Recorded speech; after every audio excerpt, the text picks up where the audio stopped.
வாழ்க, நாதன் தாழ் வாழ்க, இமைப்பொழுதும் மின்னெஞ்சில் நீங்காதான் தாழ்வாழ்க. ஓம் நம சிவாய, ஓம் நம சிவாய, ஓம் நம சிவாய. குரு பிரம்மா, குரு விஷ்ணு, குருதேவோ மகேஸ்வர, குரு சாட்சாத் பரம்பிரம்மா, தஸ்மை ஸ்ரீ குருவே நமக. அனைவருக்கும் வணக்கம். நான் உங்கள் சங்கீதா ராம்குமார். இந்த வீடியோவில் நம்ம 2025 வரக்கூடிய குரு பயிற்சி பலன்களை பற்றி பார்ப்போங்க.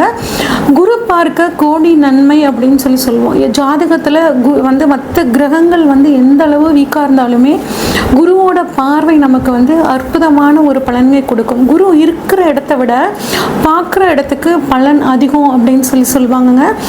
இவ்வளோ சிறப்பான குரு பார்த்திங்கன்னா இருக்கிற கிரகங்களில் அதிக சுபத்தன்மை கொண்ட கிரகங்களில் மிக முக்கியமான ஒரு கிரகம் குரு பகவானுங்க. குரு அப்படின்னாவே இதில் ஒரு அர்த்தம் இருக்குங்க. கு இர் உ அப்படிங்கிற ஒரு பதத்தை நம்ம குருங்கிற பதத்தை இந்த 3 எழுத்துக்களாக பிரிக்கலாம். இதில் கு அப்படின்னா சித்தியை கொடுக்கக்கூடியவர் அப்படின்னு சொல்லுவாங்க. அடுத்து இர் அப்படின்னா பாவங்களை போக்கக்கூடியவர் அப்படின்னு சொல்லுவாங்க. உ அப்படின்னா சிவனும் நாராயணனும் சேர்ந்த அம்சம். அப்போ இந்த குருங்கிற ஒரு வார்த்தையில் இவர் சித்தியை அறிவை கொடுக்கக்கூடியவர், நம்மளோட பாவங்களை போக்கக்கூடியவர், இறையை அதாவது சிவனையும் நாராயணனையும் இணைந்து ஒரு அருளை கொடுக்கக்கூடிய ஒரு தன்மை குரு பகவானுக்கு இருக்குது அப்படிங்கிறத நம்ம இந்த எழுத்துலேருந்தே நம்ம தெரிஞ்சுக்கலாங்க. இவ்வளோ சிறப்பான இந்த குரு பகவான் உங்களுக்கு 14/5/2025 சித்திரை மாதம் 31ஆம் தேதி பயிற்சி ஆகிறாருங்க. எங்கேருந்து எங்கே பயிற்சி ஆகிறார் அப்படின்னு பார்த்தோம்னா, இது நாள் வரைக்கும் கடந்த 1 வருட காலமாக காலபுருஷனுக்கு 2ஆம் இடமான ரிஷபத்திலிருந்து காலபுருஷனுக்கு 3ஆம் இடமான மிதுனத்துக்கு போகிறாருங்க. மிதுனம் அப்படிங்கிறது பார்த்திங்கன்னா புதனோட வீடு. அப்போ இங்கே குரு புதன் இணைவு அப்படிங்கிறது பார்த்திங்கன்னா உங்களுக்கு வேலை செய்ய போகுது. மிருகசீரிடம் நட்சத்திரத்துக்கு போகிறார். இது நாள் வரைக்கும் மிருகசீரிடம் நட்சத்திரம் 2ஆம் பாதத்தில் இருந்த குரு பகவான் இப்போ மிருகசீரிடம் நட்சத்திரத்துக்கு 3ஆம் பாகத்துக்கு போகிறனால மிதுன ராசிக்கு போகிறாரு. மிருகசீரிடம் நட்சத்திரத்தில் பார்த்திங்கன்னா சித்திரை மாதம் 31ஆம் தேதியிலிருந்து வைகாசி மாதம் 15ஆம் தேதி வரைக்கும் இந்த மிருகசீரிட நட்சத்திரத்திலேயே குரு பகவான் இருக்காரு. அடுத்து 2வது நட்சத்திரம், இந்த மிதுன ராசியில் இருக்க 2வது நட்சத்திரமான திருவாதிரை நட்சத்திரத்துக்கு வைகாசி மாதம் 15ஆம் தேதியிலிருந்துங்க ஆடி மாதம் 12ஆம் தேதி வரைக்கும் அங்கே இருக்கார். அடுத்து புனர்பூசம் நட்சத்திரத்துக்கு பார்த்தீங்கன்னா ஆடி மாதம் 12ஆம் தேதியிலிருந்து ஐப்பசி மாதம் 25ஆம் தேதி வரைக்கும் இருக்காருங்க. இதுதான் மிதுன ராசியில் குரு பகவான் இருக்கக்கூடிய காலங்கள். இப்போ இந்த பயிற்சி அதாவது மிதுனத்துக்கு வந்த குரு 12 ராசிகளுக்கும் எந்த விதமான பலன்களை கொடுக்குறார் அப்படின்னு பார்ப்போம். பொதுவாகவே பார்த்திங்கன்னா குரு நல்லவர்னு சொல்லிட்டேன். அதனால் பெரிய அளவுக்கு யாருக்கும் பார்த்திங்கன்னா இந்த குரு பயிற்சியானது கெடுதல் செய்யாது, நன்மையை செய்யக்கூடிய ஒரு அமைப்பில் தான் இந்த குரு பகவான் கட்டாயம் இருப்பாருங்க. இப்போ ஒவ்வொரு ராசிக்கும் குரு எப்படி பலன்களை தர போகிறார் அப்படிங்கிறத பார்ப்போம். ரிஷபராசிக்காரங்களுக்கான குரு பயிற்சி பலன்கள் எப்படி இருக்குன்னு பார்ப்போங்க. ரிஷபராசிக்கு அதிபதி சுக்கிர பகவானுங்க. அதனால இந்த ரிஷபராசிக்காரங்க எப்படி இருப்பாங்க அப்படின்னா எல்லாத்துக்கிட்டையும் அன்பாக நடந்து கொள்ளக்கூடியவர்களாக இந்த ரிஷபராசிக்காரங்க இருப்பாங்க. அது மட்டும் இல்லாமல் இவங்க கிட்ட பாருங்க, அவங்க கலராக இருக்காங்க, பிளாக்காக இருக்காங்க அப்படின்லாம் இல்லை. இவங்க கிட்ட ஒரு வசீகர தன்மை, இவங்களை பார்க்கும் போதே அடுத்தவங்க ஒரு மிஸ்மரைஸ் ஆவாங்க. அந்த மாதிரியான ஒரு தன்மை இவங்களுக்கு இருக்குங்க. நல்லா ஜாலியாக லக்ஸூரியாக வாழணும்னு நினைப்பாங்க. அதுக்கு தகுந்த மாதிரியான ஒரு உழைப்பும் இவங்க கிட்ட பார்த்தீங்கன்னா இருக்குங்க. இவ்வளோ சிறப்பான இந்த ரிஷபராசிக்காரங்களுக்கு கடந்த 1 வருஷ காலமாகவே உங்கள் ஜென்மத்திலேயே குரு உட்கார்ந்துருக்காருங்க. ரிஷபத்துக்கும் சுக்கிரனுக்கும் குருவுக்கும் கொஞ்சம் பகைங்க. அதனால உங்களுக்கு ஒரு தெளிவாக முடிவெடுக்க முடியாமல் ஏதாவது ஒரு டென்ஷன் குழப்பம் எது செஞ்சாலுமே அது ஒரு திருப்தியாக முடியாத மாதிரியான ஒரு சூழல் ஒரு மாதிரி ஒரு டென்ஷனாகவே உங்களுக்கு இருந்திருக்கும். இந்த 1 வருஷம் குரு உங்கள் ராசியில் இருக்கிறனால இப்போ உங்களுக்கு அட்டகாசமான இடத்துக்கு போக போறாருங்க. அது உங்க ராசிக்கு 2ஆம் இடத்துக்கு குரு பகவான் போறார். 2ஆம் இடம் அப்படின்னா தனஸ்தானம், குடும்பஸ்தானம், வாக்குஸ்தானம் அப்படின்னு சொல்லுவாங்க. இந்த இடத்துக்கு போறது அவ்வளோ சிறப்பான அமைப்பு. பொருளாதாரத்தில் இருந்து வந்த பிரச்சனைகள் உங்களுக்கு படிப்படியாக இந்த சமயத்தில் நீங்கக்கூடிய ஒரு அற்புதமான காலமாக இருக்குங்க. பாருங்க, கடந்த ஒரு வருஷமாங்க பல்லு வலிக்குதுங்க, அதுக்கு போய் ஹாஸ்பிட்டலில் போய் ட்ரீட்மெண்ட் பண்ணேன். அதுக்கப்புறம் பார்த்தீங்கன்னா கண்ணு வலி வந்துச்சு, அதுக்கு போய் ட்ரீட்மெண்ட் பண்ணேன். அதுக்கப்புறம் வந்து பார்த்தீங்கன்னா அங்கங்கே முகப்பரு வந்து பெருசாக வந்துச்சுங்க, அதுக்கு தனியாக ட்ரீட்மெண்ட் பண்ணேன். தேமல் அங்கங்கே வந்துருச்சுங்க, இதுக்கு தனியாக நான் ட்ரீட்மெண்ட் பண்ணேன். நான் எத்தனை வியாதிக்கு தான் ட்ரீட்மெண்ட் பண்ணுறதுன்னு கவலைப்பட்டுட்டு இருந்த இந்த ரிஷபராசிக்காரங்களுக்கு இப்போ உங்களுக்கு கண், பல், வாய் சம்மந்தப்பட்ட பிரச்சனைகள் எல்லாமே தீருங்க. அது மட்டும் இல்லாமல் கொடுத்த வாக்கை காப்பாற்ற முடியல, அம்மாவுக்கு நான் இது வாங்கி தரேன்னு சொல்லியிருந்தேங்க, மனைவிக்கு இது வாங்கி தரேன்னு சொல்லியிருந்தேன், இது வந்து என்னால் வாங்கியே தர முடியல, ஆஃபீஸில் ஒரு ஒர்க் எடுத்துக்கிட்டேன், அந்த ஒர்க்கை பண்ணி கொடுத்துறேன், இந்த தேதிக்குள்ளே பண்ணி கொடுத்துறேன்னு சொன்னால் அந்த தேதிக்குள்ளே என்னால் முடிக்க முடியல அப்படின்னு கவலைப்பட்டு இருந்தவங்க இந்த சமயம் உங்களுக்கு இந்த ஒரு வருட காலம் ரொம்பவே சூப்பராக இருக்க போகுதுங்க. உங்களுக்குள்ளே வந்து பார்த்திங்கன்னா ஒரு புதிய ஒரு பரிமாணம் அப்படிங்கிறது உங்களுக்கு இந்த சமயத்தில் கிடைக்கும். அதே மாதிரி குடும்ப உறுப்பினர்கள், அம்மா கிட்ட, மனைவி கிட்ட, எல்லாத்துக்கிட்டையுமே ஒரு டென்ஷனாக இருந்திருப்பீங்க. குழந்தைங்க கிட்ட கூட வந்து பார்த்திங்கன்னா அவங்க ஏதாவது ஒன்று வந்து கேட்டாங்கன்னா அவங்கக்கிட்டேயும் கொஞ்சம் முகத்தை காமிச்சிருப்பீங்க. ஆனால் இந்த சூழ்நிலைகள் இப்போ கம்ப்ளீட்டாக மாறப்போகுது. பிரிந்தவர்கள் ஒன்று சேரக்கூடிய ஒரு காலம். நிறைய பேர் பாருங்கள் டிவோர்ஸ் வரைக்கும்லாம் கூட போயிருப்பாங்க.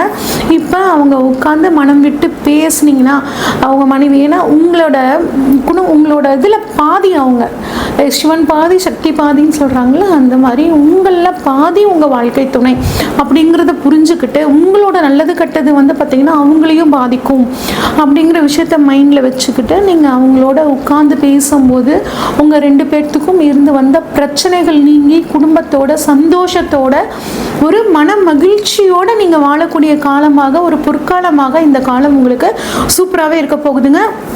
அதே மாதிரி உங்களோட வருமானம் அப்படிங்கிறது கட்டாயம் உயரும். ஏன்னா குரு தனஸ்தானத்தில் வந்து உட்கார்றாரு. அப்போ பண வரவு அப்படிங்கிறது ரொம்பவே நல்லா இருக்குங்க. நீங்கள் சொல்லக்கூடிய சொற்கள் வந்து பார்த்திங்கன்னா பலிதமாகக்கூடிய அற்புதமான அமைப்பு. வந்து உங்கள் ஃப்ரெண்ட்ஸ் எல்லாம் கேட்டிருப்பாங்க, அது ஒரு சஜஷன் கேட்டிருப்பாங்க உங்ககிட்ட, நீங்கள் அதுக்கு வந்துட்டு இப்போ இப்படி நடக்கும், நீங்கள் இது செய்யுங்கன்னு சொல்வீங்க, அது அதே மாதிரி நடக்கும். பரவாயில்ல, நீ சொன்னது அப்படியே நடந்துருச்சுப்பா அப்படின்னு உங்களை எல்லாம் பாராட்டக்கூடிய ஒரு சூழ்நிலையும் இந்த 2ஆம் இடத்துல இருக்க குரு உங்களே சொல்வார். அது மட்டும் இல்லாமல் ரிஷபராசிக்காரங்க நார்மலாகவே உணவு பிரியர்கள்ங்க. உங்களுக்கு சாப்பிட்றதுனா ரொம்ப பிடிக்கும். அதுவும் வந்து சாப்பிட்ற அளவு கம்மியாக இருந்தால் கூட உங்களுக்கு அது வந்து டேஸ்ட்டாக இருக்கணும்னு நினைப்பீங்க. இப்போ 2ல் குரு இன்னும் உங்களை வந்து டேஸ்ட்டாக ஒரு வெரைட்டியாக சாப்பிட்றதுக்கான ஒரு சூழ்நிலையை வந்து உண்டு பண்ணுவாருங்க. இப்போ 2ஆம் இடத்துலேருந்து குரு வந்து உங்கள் ராசிக்கு 3 இடங்களை பார்க்குறாருங்க. எங்கே பார்க்குறாருன்னா 6, 8, 10 இந்த இடங்களை பார்க்குறாருங்க. 6ஆம் இடம், அதாவது 2ஆம் இடத்துலேருந்து தனது 5ஆம் பார்வையாக 6ஆம் இடத்தை பார்க்குறாரு. 6ஆம் இடம் அப்படின்னா என்னன்னா, இது நாள் வரைக்கும் உங்களுக்கு உத்தியோகத்தில் இருந்து வந்த பிரச்சனை கம்பல்சரி தீரும். எவ்வளோ வேலை செய்கிறேங்க, எனக்கு கீழே எனக்கு வந்து ஜூனியராக இருந்தவங்களா கூட வந்து பார்த்திங்கன்னா ப்ரொமோஷன் ஆகி மேலே போயிட்டாங்க, ஆனால் என்னால் போகவே முடியலைங்க அப்படின்னு கவலைப்பட்டு இருந்தீங்கன்னா கட்டாயம் உங்களுக்கு இப்போ ப்ரமோஷன் கிடைக்கிறதுக்கான ஒரு அற்புதமான காலகட்டம். ஒரு சிலர் நான் வந்து வேலையை மாற்றிக்கலான் இருக்கேங்க அப்படின்னா உங்களோட சுய ஜாதகத்திலையும் திசாபத்திகள் நல்லா இருக்கிற பட்சத்தில் நீங்கள் கட்டாயம் உத்தியோகம் மாறுறதுக்கான ஒரு அமைப்பும் உங்களுக்கு ரொம்பவே சூப்பராக இருக்குது. 2ஆம் இடத்துலேருந்து 6 பார்க்குறாரு. அப்போ கட்டாயம் ப்ரமோஷன் அப்படிங்கிறது உங்களுக்கு வந்தே தீருங்க. அது மட்டும் இல்லாமல் கடன், 6ஆம் இடம் ருண ரோக சத்ருஸ்தானம்னு சொல்லுவோம். கடன் பிரச்சனைகள் இருந்து வந்துச்சுன்னா பண வரவின் மூலியமாக அந்த கடனை படிப்படியாக நீங்கள் வந்து தீர்க்க ஆரம்பிச்சிருவீங்க. அதே மாதிரி 6ஆம் இடம் வியாதிகளை சொல்லக்கூடிய இடம். உங்களுக்கு ரொம்ப நாளாக வயிற்றில் ஒரு வலி இருந்துச்சு, ஏதாவது ஒரு பிரச்சனைகள் இருந்து வந்துச்சுன்னா அந்த பிரச்சனை உங்களுக்கு இப்போ வந்து தீர்றதுக்கான ஒரு அற்புதமான அமைப்பாக இருக்குங்க. தேவையே இல்லாமங்க நான் எல்லாத்தையுமே நான் நல்லா தாங்க நினைக்கிறேன், ஆனால் எனக்கு வந்து என்னை பகையாலேயே நினைக்கிறாங்க, தேவையில்லாமல் என்னை கோர்ட்டு கேஸ் ஒம்புன்னு என்னை இழுத்துட்டே வர்றாங்க, நான் கோர்ட்டுக்கு பண்ணாத தப்புக்கு கோர்ட்டுக்கு நடந்துட்டு இருக்கேங்க அப்படின்னு கவலைப்பட்டுட்டு இருந்தீங்கன்னா இப்போ குருவோட பார்வை 6ஆம் இடத்துல படுறதுனால உங்களுக்கு அந்த பகை அப்படிங்கிறது கேஸில் ஜெயிச்சு அதில் மூலியமாக உங்களுக்கு நன்மை அப்படிங்கிறது நடக்குங்க. ஃபினான்ஷியல் கேஸ் வந்து போட்டிருந்தீங்கனாலும் அது இந்த சமயத்தில் உங்களுக்கு சாதகமான வர்றதுக்கான வாய்ப்புகள் ரொம்பவே நல்லா இருக்குங்க. அதே மாதிரி 5ஆம் பார்வையை 6 பார்க்குறாரு. 5னா குழந்தைகள் ஸ்தானங்க. உங்களோட குழந்தைகளுக்கு, உங்களோட இந்த ரிஷபராசிக்காரங்க குழந்தைங்க வளர்ந்த பிள்ளைகள் இருந்தாங்கன்னா அவங்களுக்கு வேலை கிடைக்கல அப்படின்னு நீங்கள் ரொம்ப நாளாக காத்துட்டு இருந்தீங்கன்னா அவங்களுக்கு வேலை கிடைக்கிறதுக்கான வாய்ப்புகளும் ரொம்பவே சூப்பராக இருக்குங்க. குழந்தை பாக்கியம் இல்லாதவர்களுக்கும் ஒரு ட்ரீட்மெண்ட் மூலியமாக குழந்தை பாக்கியம் கிடைக்கிறதுக்கான வாய்ப்புகள் ரொம்பவே நல்லா இருக்கு. காம்படேட்டிவ் எக்ஸாம் எழுதுகிறவங்களுக்கும் இப்போ அதன் மூலியமாக சக்ஸஸ் ஆகிறதுக்கு 5 வருஷமாக படிச்சுட்டு இருக்கேன், காம்படேட்டிவ் எக்ஸாம் எழுதிட்டு இருக்கேன், .1 போகுது, .2 போகுதுன்னு கவலைப்பட்டு இருக்க இந்த வேலைக்காக காத்துட்டு இருக்கிறவங்க, என்ட்ரன்ஸ் எக்ஸாமுக்காக எழுதுறதுக்காக காத்துட்டு இருக்கவங்களுக்கு எல்லாமே இந்த வருஷம் ரொம்பவே சூப்பரான வருஷமாக இருக்க போகுதுங்க. அடுத்து 2ஆம் இடத்திலிருந்து தனது 7ஆம் பார்வையா 8ஆம் இடத்தை பார்க்குறாருங்க. 8ஆம் இடம் ஆயுள் ஸ்தானம். வந்து இது வரைக்கும் உங்களுக்கு வந்து பார்த்தீங்கன்னா லக்னத்தில் வந்து குரு இருந்தனால உங்களுக்கு ஒரு மரண பயம் அப்படிங்கிறது வந்து இருந்திருக்குங்க. அச்சோ நமக்கு அப்படி ஆயிருமோ, நமக்கு இப்படி ஆயிருமோ, அந்த மாதிரி மனசை போட்டு பயங்கரமாக குழப்பிட்டு இருந்திருப்பீங்க. இப்போ குருவோட பார்வை 8ஆம் இடத்துல போகிறனால அந்த பயம் உங்களை விட்டு விலகுங்க. யதார்த்த ஒரு சூழ்நிலைக்கு நீங்கள் வந்துடுவீங்க. அது மட்டும் இல்லாமல் நீண்ட நாள் வியாதி, ஏதாவது ஒரு 5 வருஷமா 7 வருஷமா ஏதாவது ஒரு வியாதி, பெரிய வியாதி ஒன்று இருந்துச்சு அப்படின்னா இப்போ ஒரு நல்ல டாக்டர் கிடச்சி அந்த ட்ரீட்மெண்ட் மூலியமாக ஒரு சின்ன சர்ஜரி அந்த மாதிரி ஏதாவது நடந்து அந்த வியாதி முழுமையாக உங்களை விட்டு குணமாகிற சூழல் வந்து பார்த்திங்கன்னா உங்களுக்கு ரொம்பவே சூப்பராக இருக்குங்க. திடீர் வருமானம் அப்படிங்கிறது உங்களுக்கு அட்டகாசமாக இருக்குது. அதை எதிர்பார்த்துருக்கவே மாட்டீங்க. ஒரு உயில் சொத்து உங்களுக்கு 8ஆம் இடம் உயில் சொத்தை சொல்லக்கூடிய இடம். அவங்க தாய் வழி தந்தை வழி சொத்துக்கள், அவங்க பாட்டன் அவங்களோடது, அந்த மாதிரி ஏதாவது ஒரு சொத்துக்கள் நிலுவையில் இருந்துச்சுன்னா அவங்களா பார்த்து இப்போ வாப்பா இது வந்து உனக்கு இந்த சொத்தை தரேன் அப்படின்னு வந்து உயில் சொத்துக்களாக கொடுக்கறதுக்கான வாய்ப்புகள் இருக்குது. அந்த வாய்ப்புகள் கிடைச்சா தயவு செஞ்சு பயன்படுத்திக்கோங்க. உங்களுக்கு பெரிய அசட்டாக மாறுறதுக்கான ஒரு காலகட்டமாக இது இருக்குங்க. முடிஞ்ச வரைக்கும் சட்ட விரோதமாக யாராவது உங்களை நடந்துக்க சொல்லி வற்புறுத்தினாங்கன்னா எக்காரணத்தை கொண்டும் அதில் வந்து நீங்கள் ஈடுபடாமல் இருக்கிறது ரொம்பவே நல்லதுங்க. அடுத்து 2ஆம் இடத்துலேருந்து உங்களுக்கு 9ஆம் பார்வையாக உங்களோட 10ஆம் இடமான தொழில் ஸ்தானத்தை பார்க்குறாரு. இது வந்து ரொம்ப அட்டகாசமான அமைப்புங்க.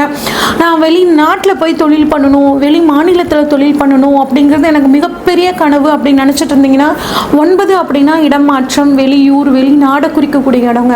அப்போ 10ஆம் தொழில் ஸ்தானத்தில் பார்க்குறாரு 9ஆம் பார்வையாங்கிறனால தொழிலுக்காக வெளியூர் வெளிநாடு போகக்கூடிய ஒரு அமைப்பு, தொழிலுக்காக ஒரு மாற்றத்தை ஏற்படுத்தக்கூடிய ஒரு அமைப்பு, இது எல்லாமே உங்களுக்கு இந்த சமயத்தில் நல்லா இருக்குங்க. அதே மாதிரி உங்கள் மாமியாருக்கும் உங்களுக்கும் ஏதாவது ஒரு மிஸ் அண்டர்ஸ்டாண்டிங் இருந்துச்சுன்னா அது இந்த சமயத்தில் தீரத்துக்கான வாய்ப்புகள் ரொம்பவே நல்லா இருக்கு. தொழிலை பொறுத்த வரைக்கும் தொழிலை விரிவு பண்ணணும்னு நினைப்பீங்க. சுய ஜாதகம் நல்லா இருக்கிற பட்சத்தில் தாராளமாக தொழிலை வந்து நீங்கள் விரிவாக்கம் பண்ணுறது ரொம்ப அட்டகாசமான ஒரு சூழ்நிலை உங்களுக்கு இருக்குது. தொழிலை விரிவாக்கம் பண்ணுறதுக்காக சொத்துக்கள் வாங்குறது இது எல்லாமே தாராளமாக பண்ணலாங்க. வீடு வண்டி வாகனங்கள் வாங்குறதுக்கும் ரொம்ப அற்புதமான காலகட்டமாக இருக்குங்க. ரிஷபராசிக்காரங்களுக்கு பொறுத்த வரைக்கும் குரு பகவான் உங்களுக்கு ஒரு நல்ல பலனை தான். அவங்களுக்கு கெட்டவராக உங்களுக்கு இருந்தாலுமே, சுக்கிரனுக்கு குருக்கும் பகையாக இருந்தாலுமே, இவர் 2ஆம் இடத்துல இருக்கும்போது கட்டாயம் உங்களுக்கு பண வரவுக்கு எந்த பஞ்சமும் இருக்காதுங்க. அதை வந்து சேமிப்பாக மாற்றிக்கிறது உங்களோட கையில் தான் இருக்குங்க. குடும்பத்தில் மனமகிழ்ச்சி சந்தோஷங்கள் வர்றதுக்கான அற்புதமான காலமாக இருக்குங்க. முடிஞ்ச வரைக்கும் இன்னும் இந்த குரு பயிற்சியை நீங்கள் வந்து சந்தோஷமாக மாற்றிக்கணும் அப்படின்னா வியாழக்கிழமைகளில் தட்சிணாமூர்த்தி வழிபாடும், படிக்கக்கூடிய குழந்தைகளுக்கு உங்களால் முடிஞ்ச உதவிகளை நீங்கள் பண்ணும்போதும் இந்த ஒரு வருட காலம் உங்களுக்கு ரொம்பவே சூப்பராக இருக்கும். இது வரைக்கும் நம்ம பார்த்ததெல்லாம் பொதுவான பலன்கள் தாங்க. இந்த வருடத்தில் இந்த 2025 பாருங்கள், சனி பயிற்சி இருக்குது, குரு பயிற்சி இருக்குது, ராகுகேது பயிற்சி, இந்த 3 முக்கிய பயிற்சிகள் இருக்குது. அது மட்டும் இல்லாமல் உங்களுக்கு இப்போ தசாபுத்தி என்ன நடக்குது, இப்போ புதுசாக ஒரு காரியத்தில் நீங்கள் ஈடுபடணும்னா இந்த எல்லா விஷயங்களையும் அனலைஸ் பண்ணிவிட்டு அந்த காரியத்தில் இறங்கும் போது உங்களுக்கு ரொம்பவே சூப்பராக இருக்குங்க. உங்களுக்கு உங்கள் ஜாதகத்தில் ஏதாவது சந்தேகங்கள் இருந்துச்சுன்னா ஸ்க்ரீனில் தெரிகிற வாட்ஸ்அப் நம்பருக்கு உங்களோட ஜாதகத்தை அனுப்பிச்சு வைங்க. உங்களுக்கான முழு ப்ரொடிக்ஷன்ஸை உங்களுக்கு தெளிவாக சொல்கிறேங்க. நன்றி, வணக்கம்.